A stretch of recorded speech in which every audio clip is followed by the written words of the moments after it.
नमस्ते मेरा टिप्पाका साथीहरूलाई सबैलाई नमस्ते गरेँ है। अस्ति मैले यो कफी चाहिँ पिडेर मात्रै 3 दिनसम्म यो पानीमा भिजाएर अनि राखेको थिएँ यो बाल्टीमा। अहिले चाहिँ यसलाई एकदम पखालेर यस्तो गर्नुपर्छ। यी ल हेर्नु कति झमेला हुन्छ यो कफीको।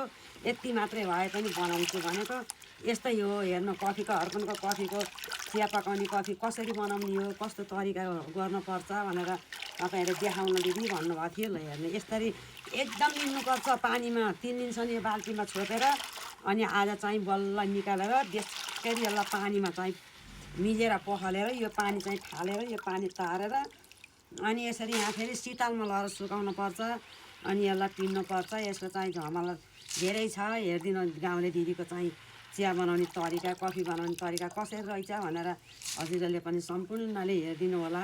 अर्पणको कफीलाई चाहिँ एकदम मेरो कफीलाई चाहिँ एकदम लाइक कमेन्ट पनि दिनु होला है। फेरि एकदम मिठो हुन्छ बनाउन छ। यसको चाहिँ धेरै झमेला छ। तपाईँहरूलाई राम्रो होस्। मलाई दिदीलाई उहाँ धेरै लाइक कमेन्ट दिनुभएको छ। तपाईँहरूलाई मैले धेरै माया गर्नु परेको छ। तपाईँहरूका आशीर्वादले मेरो आशीर्वादले हजुरहरू पनि राम्रो होस्। आमाको चाहिँ चित्त कसैले दुखाउन हुँदैन, खिसी कसैलाई गर्न हुँदैन। हामी गाउँ